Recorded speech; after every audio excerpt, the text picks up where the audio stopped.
Welcome. Good afternoon, everyone. Thank you so much for joining us today for the launch of the Black Feminist Book Club, and also what a great way to kick off Black History Month.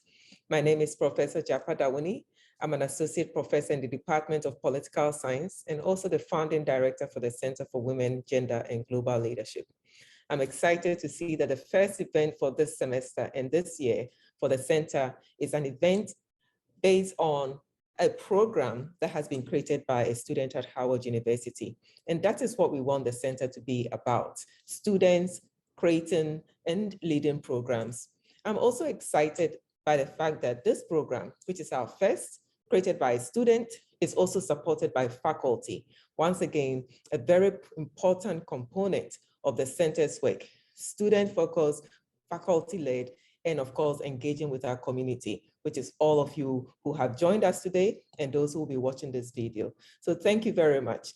I would like to start off also by thanking two colleagues who found Chanice in a way and introduced her to me and the center: Professor Bahia Mohammed in sociology and Professor Nikki Taylor in history, who are also the co-leaders of the Mellon Foundation Social Justice Consortium, of which Chanice McClover-Lee is a student fellow.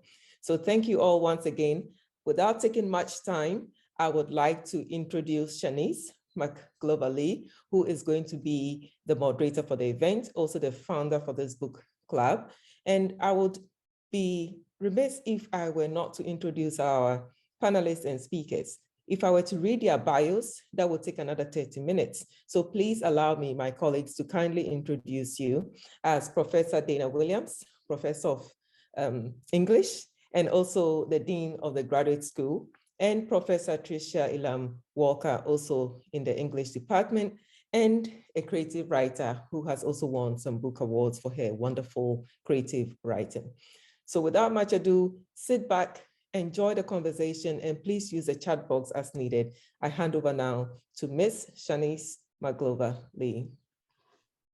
Hi, everyone. My name is Chanice McClover-Lee. I'm a junior sociology major, English minor from Fort Lauderdale, Florida, and I am the founder and president of the Howard University Black Feminist Book Club. That is the first student organization dedicated to reading, studying, and celebrating the work of Black women writers. So I'm super excited to be kicking off our first event of the year and semester to introduce the book club to the campus community. And I'm even more excited to be joined by two amazing professors, two amazing Black women professors that have made significant contributions to the literary community within Howard and beyond. So I'm excited to kick off our conversation with Professor Elon Walker and Dr. and Dean Williams within the English department. Thank you so much, Chanice, for the invitation. And hey, Professor Elon Walker. Hey there, thank you so much, Chanice. I'm really inspired by you. It's amazing that you pulled all this together. And it's wonderful to be with Dr. Williams, who was my department chair before she moved on and has just been a wonderful role model and mentor for me in this university and in this literary world. So, yay. Thank you. Yes, so without further ado, we can, if you all are ready, we can get forward and move into the conversation. Let's do it. Yes. Okay, so the first question is, give us a background on what inspired both of you to pursue literature and writing. Like, what was your upbringing like? Were you always a writer? Was it something you discovered? Tell us a little more about where you developed your passion for literature. I'll start because I'm not a writer per se. So I'll leave the heavy lifting to Professor Elon Walker. I have always enjoyed reading. I can't remember not reading. My parents were both teachers. My father ended up doing a number of other things with his life after he convinced my mother to let him leave his steady, good paying job where he could support 4 kids, to build houses and do other things for a living. And we grew up in a small town in Louisiana where that kind of daring was not something that everybody thought was stable. It's kind of like what people ask you about, like, what are you going to do with that English major? So he convinced his parents to let him major in math and science and to teach. And if that didn't work out, like that was going to be his plan B. But aspirationally, he probably wanted to be something like an architect. But he was always reading. He was always asking questions. I grew up seeing, him reading the newspaper with coffee. My mother, like off to the side, that seemed to have been the thing that was a pleasure for her. And she had so few from what we could see. We joke now that we used to follow her into the bathroom, and she was that kind of mother who didn't lock the door. Mm-hmm. So poor thing, just never had any rest. And we would even see her in that space with, I remember literally the Jet magazines that she would have, where she might go in the bathroom just to read the Jet in peace. So I knew that there was something really special about being a reader. And then that also just gave me a tremendous amount of reverence for writers. I thought there must be some special people in the world who would pour out their kind of creative energy in a way that would allow people to kind of sit in on their imagination. So I've had that experience as a reader, as a writer, more as a critic. So I look at books and say what's good and what's not so great, if you will, or what could have been done better. And I came into that as an undergraduate at Grambling State, where I did my BA in English as well. And I just had some amazing, really incredible professors who were wonderful mentors who really guided me down the path of the PhD in English. And the rest, they say, is history. Well, I too grew up with parents who were readers. My mother was a voracious reader, and she loved children's books. She read everything, but she loved children's books, and she became a children's librarian. And she read so much. She went to college when she was 16. And she made us read. It was, of course, it was a long time ago, so we didn't have computers, we didn't have cell phones, we didn't have video games. And we had this one black and white TV that she would literally hide and bring out when she wanted us to watch a program as a family. So there's no such thing as, a kid having a TV in his or her room or by themselves. So we had to read. And at first it kind of felt like a punishment, because I had friends who, would talk about shows they watched. But, me and my siblings, we grew to love it. We felt like we were transported to other worlds, into the lives of other characters. And I remember feeling like I wanted to create that for somebody else. So I started writing books at a really young age. There were, little tiny things on paper with pencil, but I illustrated them myself. And I remember telling her I wanted them to open like real books. So she literally showed me how to sew the pages together with needle and thread so they would.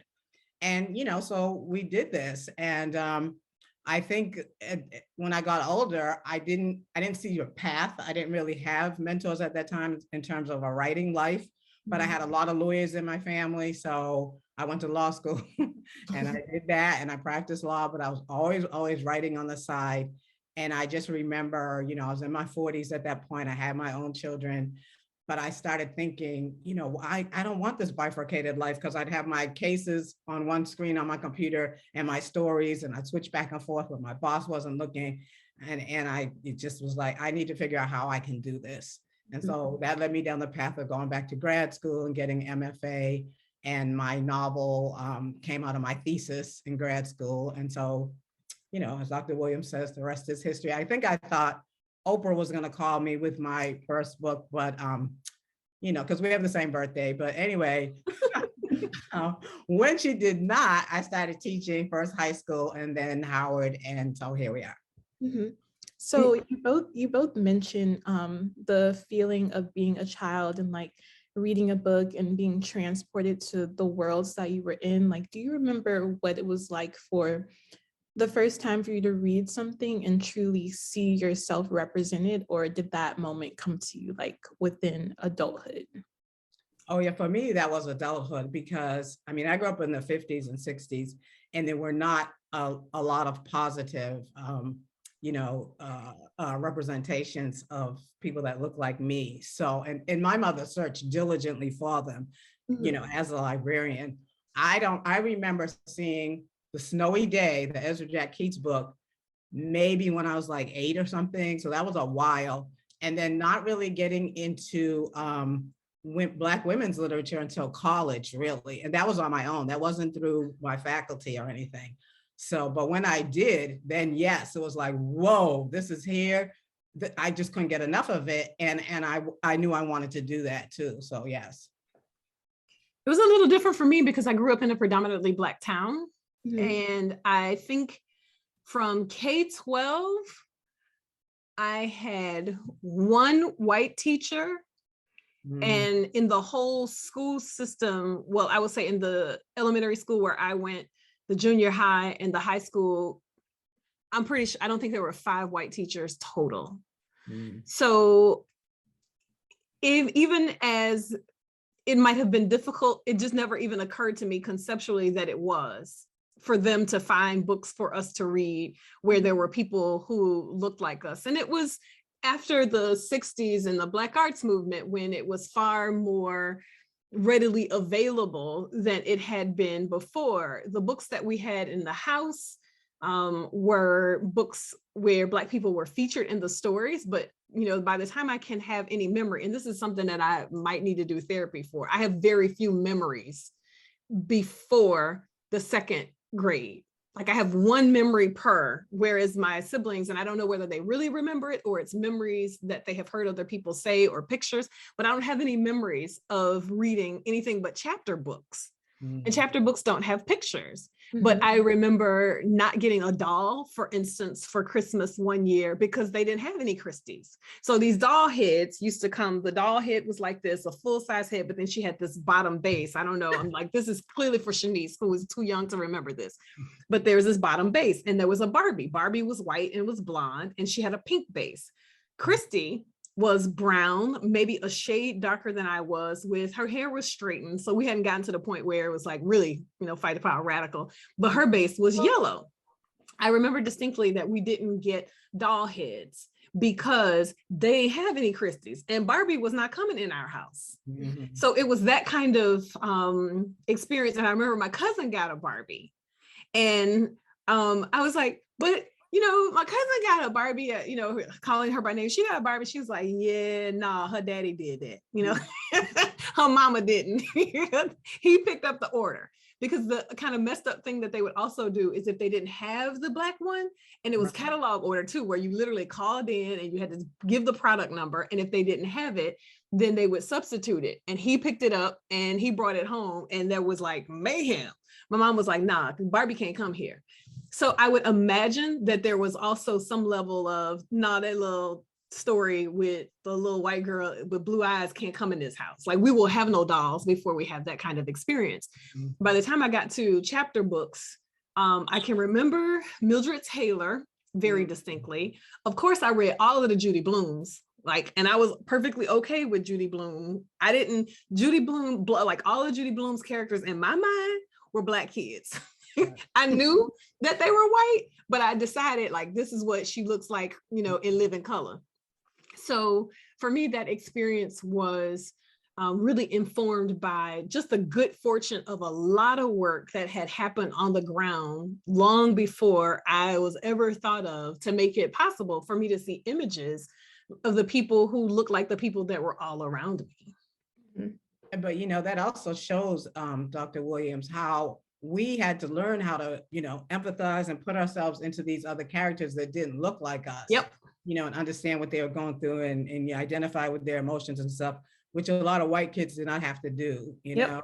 And so that makes a big difference. I remember Anna DeVere Smith talking about that. And now I integrated a white girls' school. It was very wealthy white girls in, let me see, that was in 64. I was 10.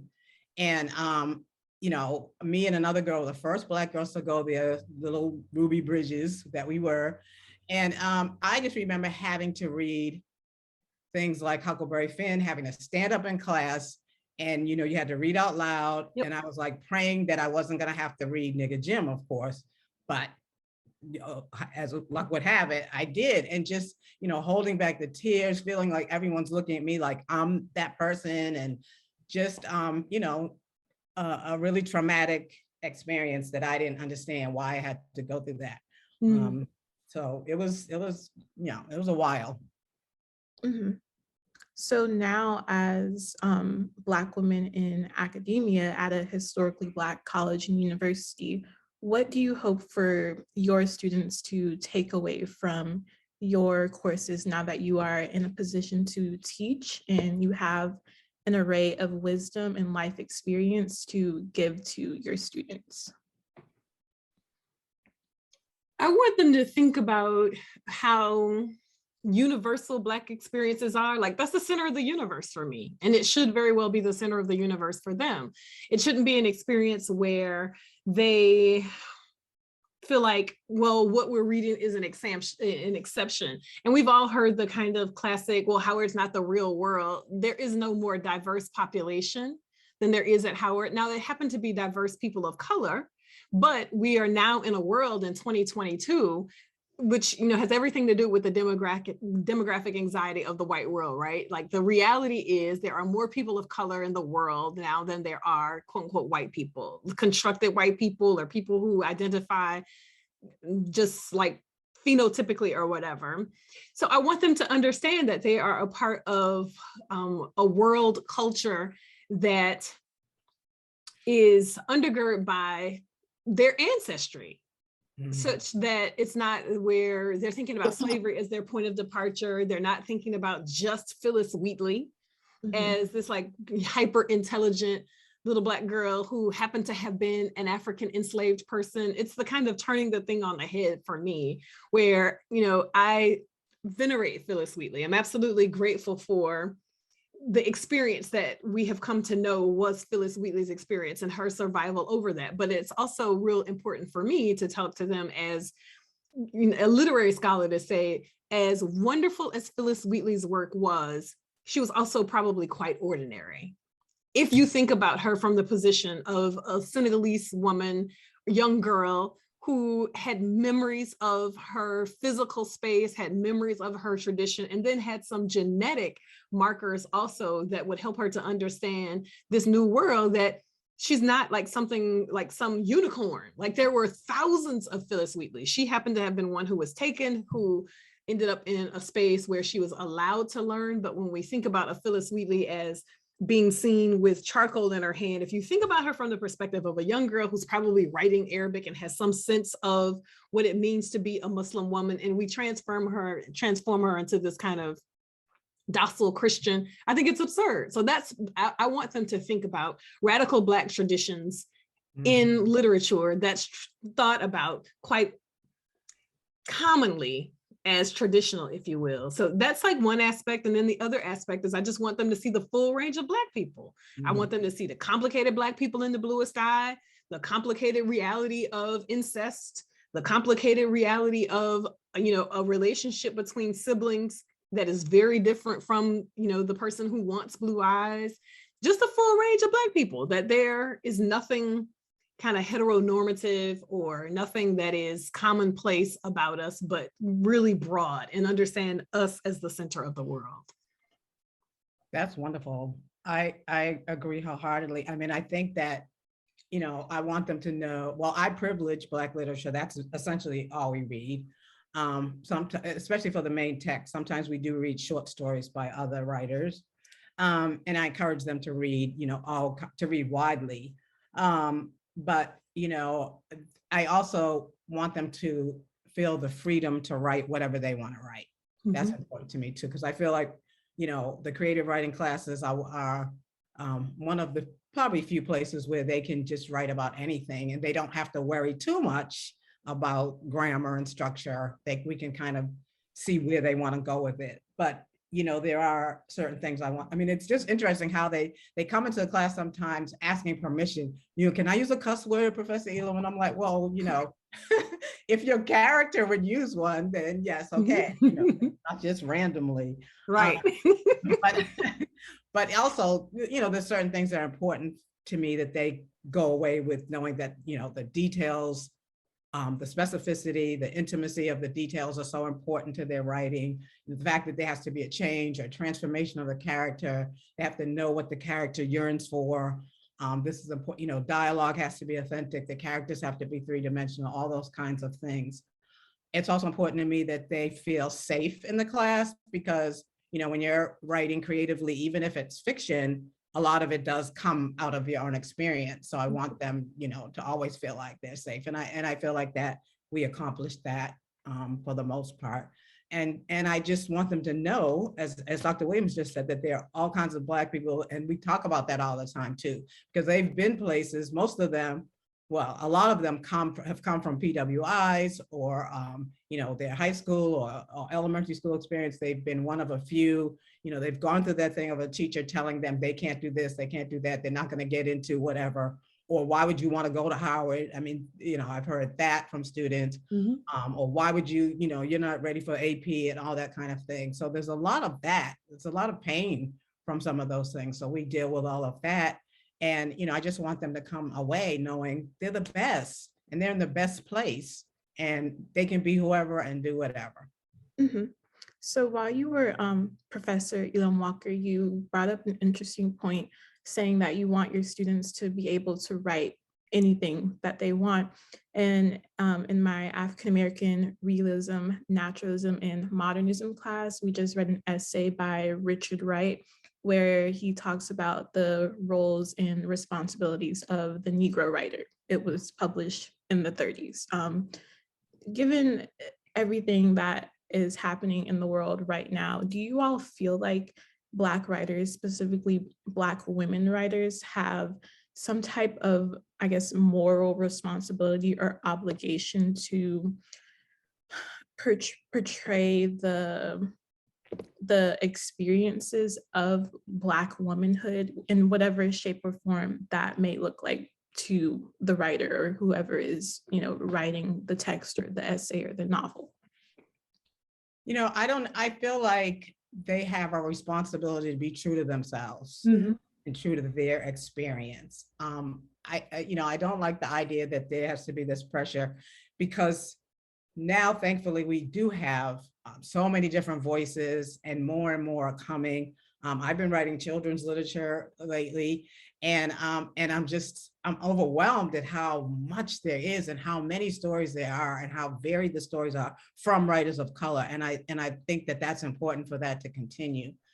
So while I don't think people should feel burdened, I also think that, sometimes I read things and feel like, well, that's not quite right, or that's not quite true. So I'm torn a little bit, but I do feel like it's important for a writer, especially a Black woman writer, to write what feels true to her. Yeah, no, I agree with that completely. I don't think that people, or I don't think that we as readers or consumers should impose a moral compass, if you will, or like the Richard Wright piece that you're thinking about, Blueprint for Negro Writing, I'm assuming. I think it has its place. I think that it can be useful, but even Blueprint had a context that was clear about, for those people who are arguing for or against a particular kind of aesthetic, or this notion that literature has a responsibility to work on behalf of the race. We just aren't in the same place politically or sociopolitically as we were. I mean, it's a changing same, yes, because we're in a moment of Black Lives Matter, but I think that people should be able to do what they will and what they want to do, because I don't think that we'll have a shortage of people who are clear about the ways that their work is doing liberation work. I prefer liberation work. Am I going to impose liberation work on other people? No, because I don't want bad work that does more harm than liberation work, It's interesting, because when I was writing my first novel, Breathing Room, I had an African-American editor, Dr. Williams knows her, and one of the things she said to me at one point, I had a scene in the book where a family has to deal with colorism. They're taking a big family photograph, and the matriarch of the family has traditionally had the people in the family who are of lighter skin tone in the front, and the darker hued people in the back. That's the way she's done it over the years.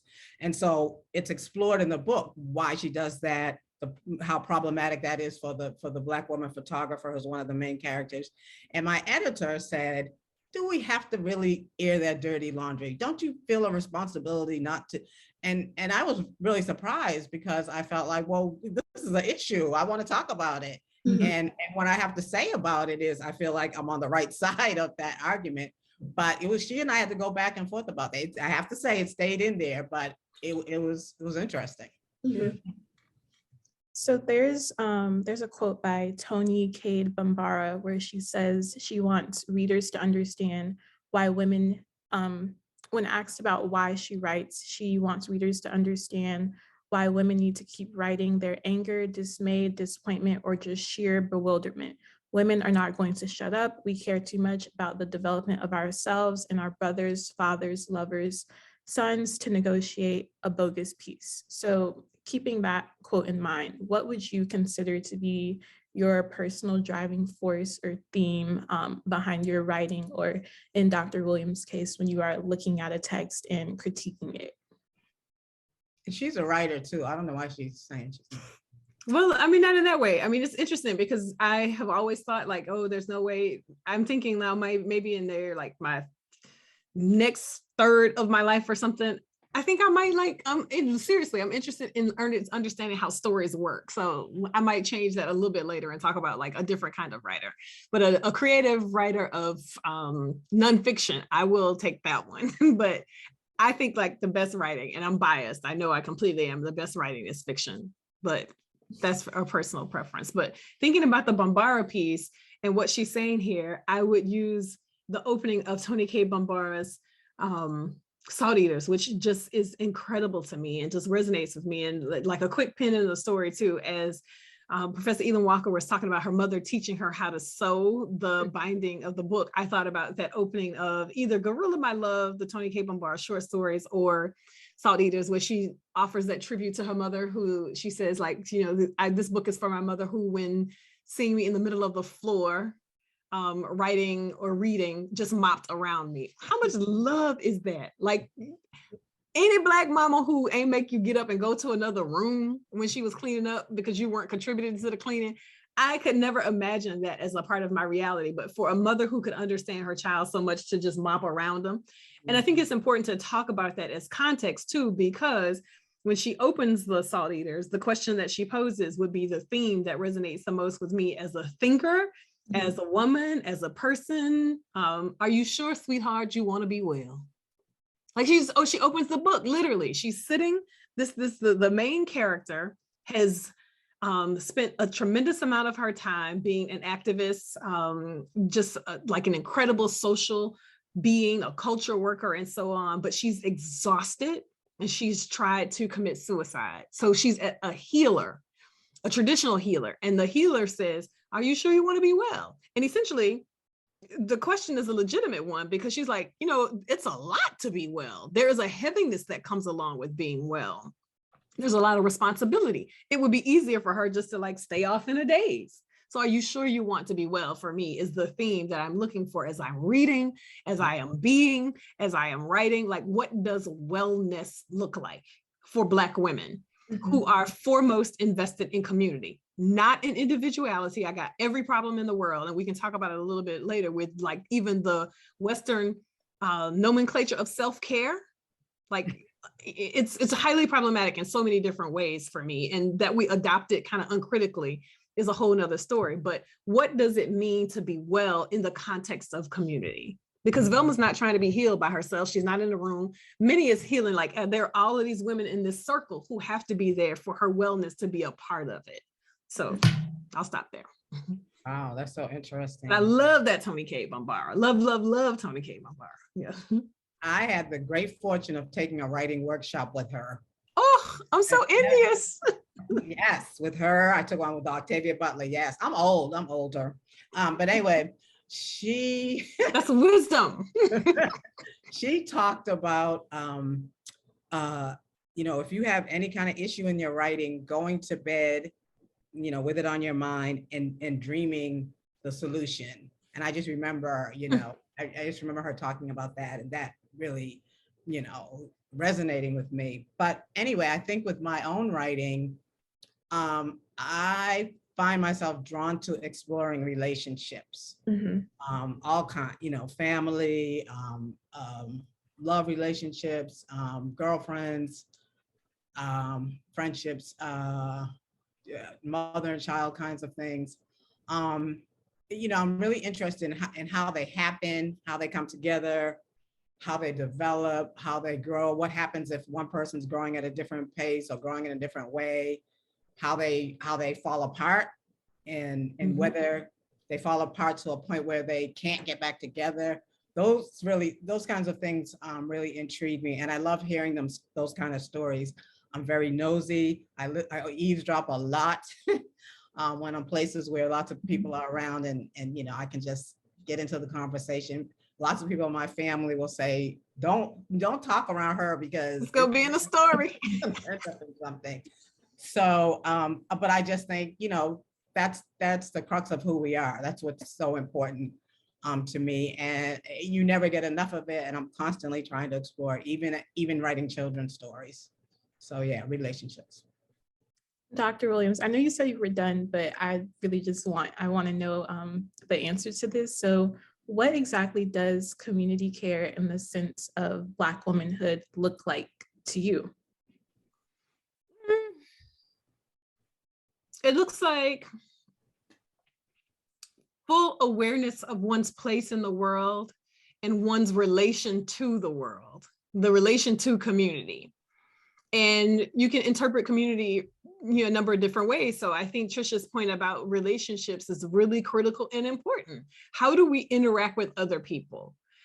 Part of the point, part of the benefit, part of the need for self-reflection has to do with how we see ourselves and how we want to articulate ourselves in relation to other people. Mm-hmm. If like COVID has taught us nothing else, it has taught us how interconnected we are.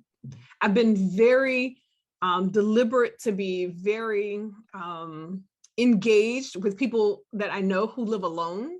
Mm-hmm. Because can you imagine very early on in the pandemic when we weren't sure if it was safe to go like to the grocery store or anything, like, can you imagine just being in the house by yourself all the time? Can you imagine like being able to talk to people on the phone, being able to like talk to people on video, but not having any physical touch other than your own?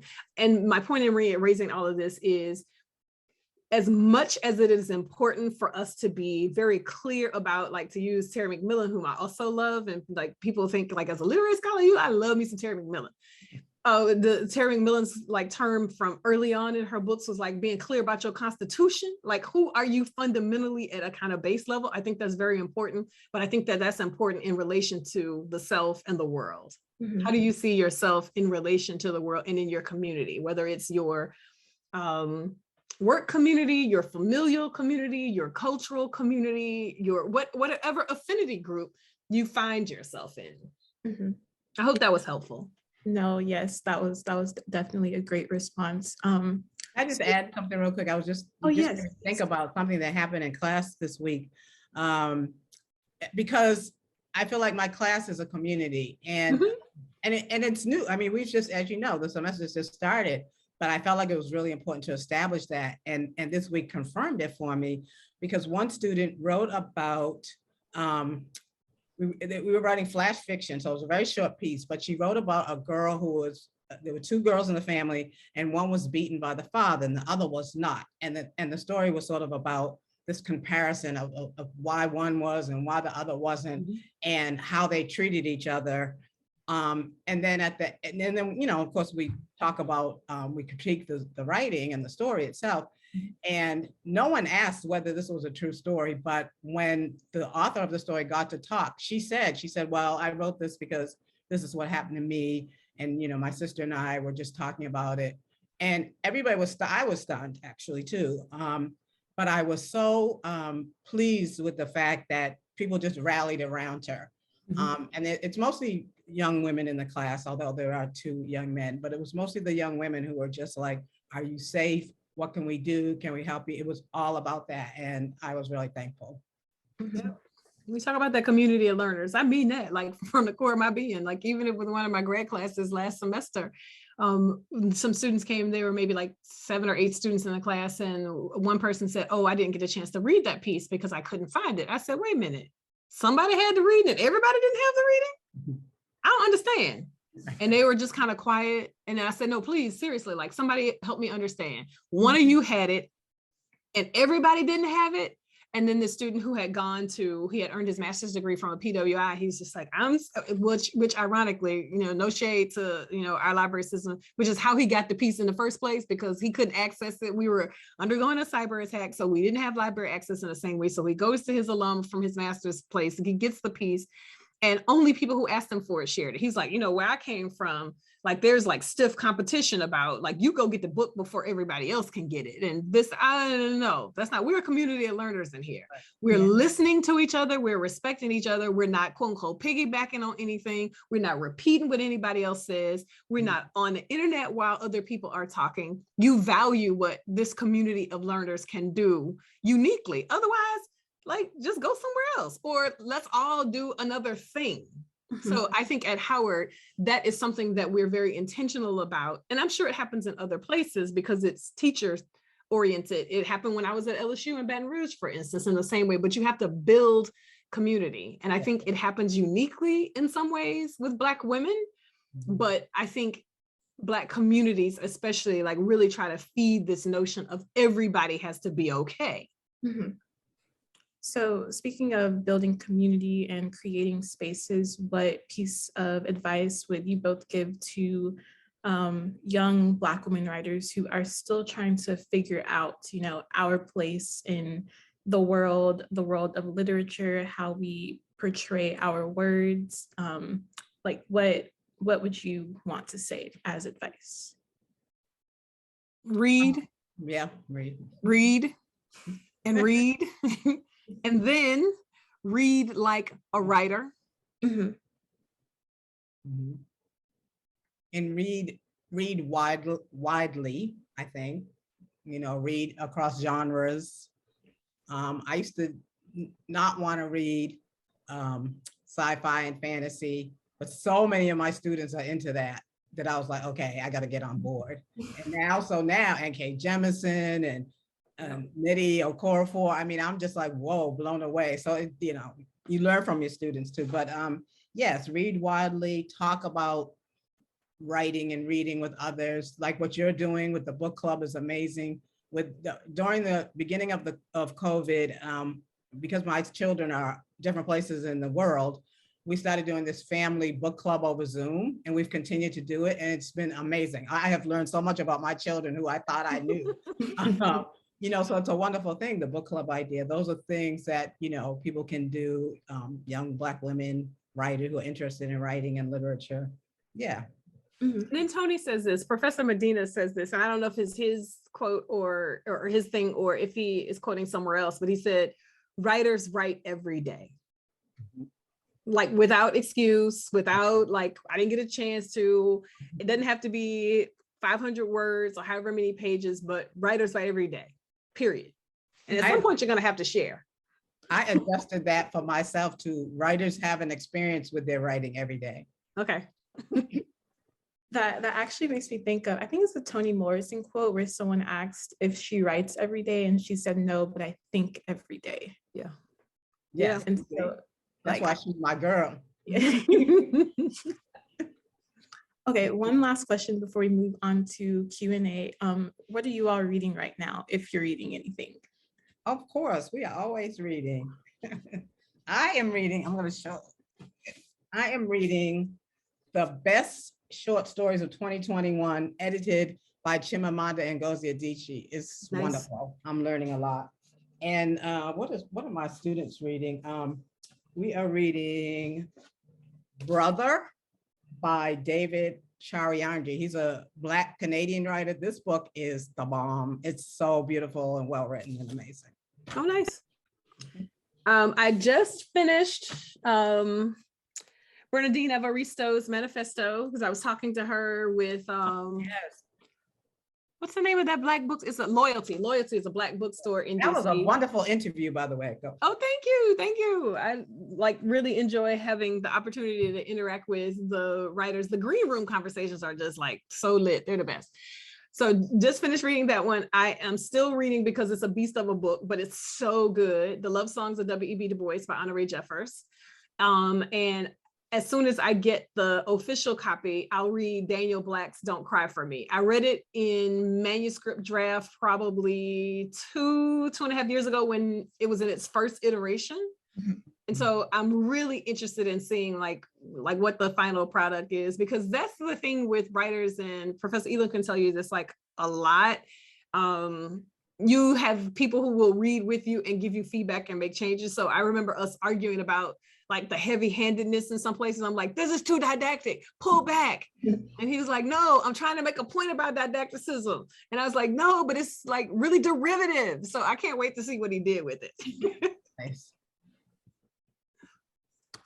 Okay, so thank you, Dr. Williams and Professor Elam Walker. We are going to Thank you. Thank you. move into Q&A now. So I will be checking the chat to see if anyone has any questions. We will allocate a few minutes for questions for the panelists. So if you have questions, feel free to ask them now and I will read them out. And I'm not a question person, but I do have a question for Professor Elon Walker, if I can. What are you writing now? Oh, girl, I am still revising my novel. It's like this big voluminous thing that I have to get down to something manageable. So I'm still working on that, but just, I'm really loving writing children's books. And so the Dream Street, which is the one that just came out, the editor has asked, I did that with my cousin, she's the illustrator. She's asked us to follow up with that. So it's sort of vignettes of different people on Dream Street. So we're trying to follow one of the families and make another book out of that. So that's what's happening right now. Oh, nice. And Lord have mercy, I owe you a read, but I don't know if it's gonna happen, just realistically. No, don't worry about it. Enough. I want to see it in the end. I want to see it in the end. I'm saving it. Enough people have weighed in, so yes. Yes, that's like a good seminar paper or dissertation chapter. You don't want any more readers. Like, how am I going to integrate all of this? Yeah. Right. So are there questions? I'll jump in with one. Hi. So my name's Hamara Lusuga the Favorites. Professionally, I teach Russian at Howard, but personally, I'm Puerto Rican. And first, shout out to the English majors. Never ask your dad what he did in college when you're in college, because then he'll tell you, I was an English major, dear. I'm Puerto Rican. My parents grew in the South Coast. And my dad, basically, he took that English degree to get his family fed. Like he was literally supporting his mom and his baby siblings because of that English major. So, and this kind of being Puerto Rican makes me think, oops, excuse me, sorry, that's, so how do you deal with publications as far as outlets, right? As a Puerto Rican, I am particularly painfully aware that it's sometimes hard for people who write that are of color, that are of these other communities, to just, Macmillan's not gonna pick you up right away. And small presses have a really hard time. Sort of, how do we create that energy so that we see more outlets for our authors? I really appreciate the question. I think it's part of the responsibility of the readership too, to push publishers to say, we want to see more of these kinds of stories, instead of employing writers or employing folks to be cultural sensitivity readers. That really bothers me. So you can't get someone out of this culture you can't convince me that someone who's writing out of this culture doesn't also want to tell this story. But because this person is popular, you allow this person to tell the story of other people. That's a kind of voyeurism that I think is underappreciated. I mean, it's just there's too little attention to it. The second thing is, I think we have to get more people of color into editing, which I think is happening a little bit now, but that also means that we have to do that kind of work at places like Howard and at HSIs, such that people in the room can advocate for more stories of people of color. But your point, I think, is really, really well taken. Yes, absolutely. Okay, I will move on. There's a question in the chat from Geneva Green. Professor Walker, what is the difference in the process of writing a novel versus a children's book? What do you enjoy most? Oh, well, there's a lot that's similar, just in terms of beginning, middle, end, an arc, great characters. But I think what's different is that, you have a much smaller space, and you have to really be teaching something, at least in my experience. That's what my editor wants. She wants to be a lesson for the child, but it can't be heavy-handed. So figuring that out. The thing also that's been the most tricky is making sure what you're writing is illustratable, because of course the illustrator has to be able to come in there and make pictures from your writing. So I remember writing things and the editor would say, okay, that's great, but we can't, she can't. There's no picture to match that. Right. So that's been the main difference, but it goes a lot faster. So I love that. I still, writing a novel is my dream always, but I want to do both. So I'm happy that I am. Thank you for that question.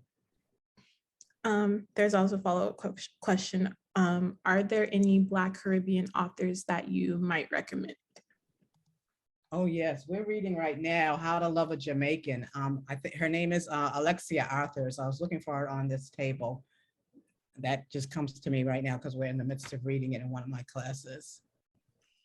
Also, one of our colleagues in English, Cordella Forbes, is a novelist. She's a scholar who is PhD, who teaches and does critical work, but her novel, A Tall History of Sugar, has gotten like incredible reviews, really interesting story that also makes me think about Marlon James. Then if you want to do work that's a little bit older, if you think about, and I mean, I hate to say this because she's still writing, but like the early Edwidge Danticat from Haiti, I think is really interesting. Like we could go on and on if you. Breath Eyes Memory blew my mind, that book. Also, Cordella's book won the Hurston Wright Legacy Award. And I think that raises the other thing for me that I think is important for us to, that a little bit of what Professor Parfabits was alluding to, reading books from awards that come out of our culture, I think is really important. So I literally got my list of like, what am I going to read for the summer by the Hurston Wright long list for fiction. So they'll give you the long list of 10 books that were nominated. They'll give you the short list of those that were semifinalists and then the book that won.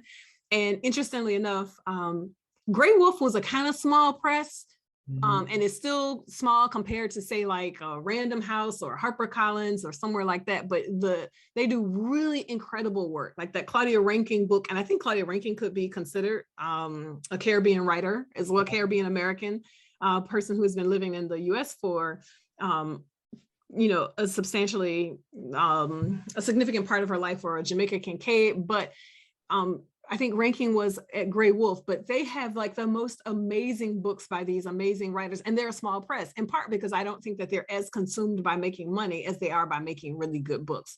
The bigger the press, the more they're invested in how well is this book going to sell, which means that you're going to tell the same story over and over and over again. Right. Exactly. I see Mustafa, your hand is raised. If you have a question, you can ask on your mic. Yeah, thank you, Chanice. I have a question, yes. And thank you to Dean Williams and Professor Elon Walker for a great panel. So my question is about representation in like literature in general in the US. I have actually two questions. One is, where do you put the emphasis when you write? Do you just put the emphasis on the story, or you put the emphasis on the main character if it happens to be a woman? Do you put the emphasis on the character, or you just put the emphasis on the story? And the second one is, how would you briefly evaluate the presence of women in literature in literature in the US? Are women given like a good representation to the point that by reading a book where the main character is a woman, you see the advancement of Black women, or they are represented in a way that hinders, women's empowerment? I mean, I guess that depends on who's writing it. For me, I'm only looking to read books where Black women are represented in a way that's positive, where they're empowered. If that's not happening, I'm not probably reading it. But in terms of your other question, for me personally, the character is always first. The character drives the story. The character is the one who I have to know inside and out. If I find I don't know the characters, then there's a problem with the story. And that's one of the things that was told to me in one iteration of my novel, that, who is this woman? Why is she acting like this? And I was like, dang, I don't think I know. So I had to go back. And so it's the character. And even with creative nonfiction, I think that can be the case as well. So the book that I'm working on right now is on Toni Morrison's editorship at Random House. And I really was struggling with that very question. I didn't even know that that was the question that I was asking, but it was, is this book about the books that Morrison edited and the authors that Morrison edited, or is this book about Morrison as editor? And for too many years, Lord have mercy, I tried to figure that question out. I finally came to some clarity around the fact that I really did want the book to be about Morrison as editor. But part of the reason that I was running from that was because I did not know Morrison as editor. Right? I had interviewed her and talked to her about what it was like to be an editor, and she would always talk about the books, and she would always talk about the writers and talk about their relationships and what she was trying to do with them. It was only that when I got in the archive and I could see her writing letters. And I mean, I really don't know. It's going to be really challenging to tell stories in the future with like everything on email, because that won't show up in the archive. So I'm reading these 3, 4, 5-page letters between Morrison and Gail Jones, or Morrison and Toni K. Bombara, or Morrison and like Ishmael Reed, who is not one of the authors that she's editing, but who is giving her feedback about like how to deal with this very question that you're talking about, this woman question, because she was being like critiqued about the ways that she was portraying men. And Ishmael Reed was supposedly among those men who were saying like Black men get a really bad rap in Black women's writings in the 1980s. If you think about Mr. in The Color Purple, you think about Charlie in The Bluest Eye. So they're doing this back and forth. And once I got into the archive and could read her letters, I finally figured out, even as it was a real person and not a fictionalized person, I know who this person is now as an editor, at the very least, or certainly what she is crafting as character to share with other people. Because she might have thought something very different from what she wrote in the pieces, but there was at least a consistency of narrative voice, even as an editor. So I think that's a really great question. Like, who's this thing about? And are you trying to push a story, or are you trying to push a character? And I think you can do a little bit of both, but one of them really is going to have to be incredibly clear. And you don't want to use characters to tell a story, because it comes across as we don't know these characters as much as we have a driving line in the story. Yes. But there definitely is a market for story-driven. I agree. I think, interestingly enough, those aren't the ones that tend to be more popular. They tend to be like the more abstract. They tend to be the more philosophical. And I like those books as well. And certain writers will do a little bit of both. If you take Morrison as an example, jazz is about a story. You don't remember any character in jazz, but you remember Song of Solomon as guitar milkman. So I think writers try different things as well. True. We have one last question before we wrap up. Jasmine Sharp asked, as a writer, how can I take more risks? Tips for getting over writer's block. Taking more risks. I mean, I would say write what you're afraid to write. Because obviously there's something, and for all of us, there's something scary that, but just do it, feel the fear and do it anyway. Writer's block. You just have to, don't even say that. Don't even say it. Don't put it in your body. Just keep writing. Write something else. Write something different. I remember Susan Laurie Parks. I went to hear her once, and she talked about having a lazy Susan of different, things she was working on. I try to do that too. I try to have a bunch of different things. And so if something's not working, move on to the next thing. So do not accept that. You don't have writer's block. It may be the thinking part that you were talking about. You haven't thought it all the way through yet, and you don't have the organizing principle going on in your head just yet, but you can't like spend way too much time thinking a thing through. You got to write every day and think every day in some combination. So there was this Maya Angelou tip that I think I still find useful.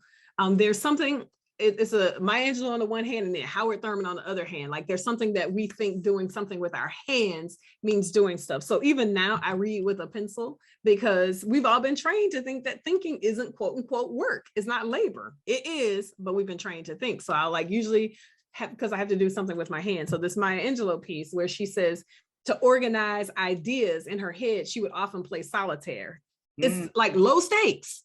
Right. Like you're not playing against anybody except for yourself. You can't lose in some ways because what you're trying to do is like see the board and train your mind that I need to figure out how to make this work, this work, this work, this work. So maybe something like solitaire might help with the organizing principle. And it's got to be with cards. It can't be solitaire on your phone because again, it has to be a tactile experience. And then you might also shift your mode. If you're used to typing everything out, what would it look like to sketch out an image or like longhand or something? And I would agree with that risk taking, just do it. And I have a stuff I'm going to get back to folder. Like, I think I can't really do this with this particular piece because it's too daring and I don't want to argue with anybody about it right now, but I write it and then I put it over there. And at some point I'll get back to it. I had a student who, she felt like she had writer's block about one of our assignments. And so that was her first line. I have writer's block. I don't know what to write about. And she just kept going and then it turned into a thing. So that's something else. Keep a journal too. Yep. Well, I don't think we have any more questions. So before I move on to Dr. Dewuni to wrap up, I just want to give a big thank you to both Professor Elon Walker and Dr. Williams. And thank you to all of our attendees who helped to kick off the beginning of the Black Feminist Book Club. And I look forward to facilitating this space on campus.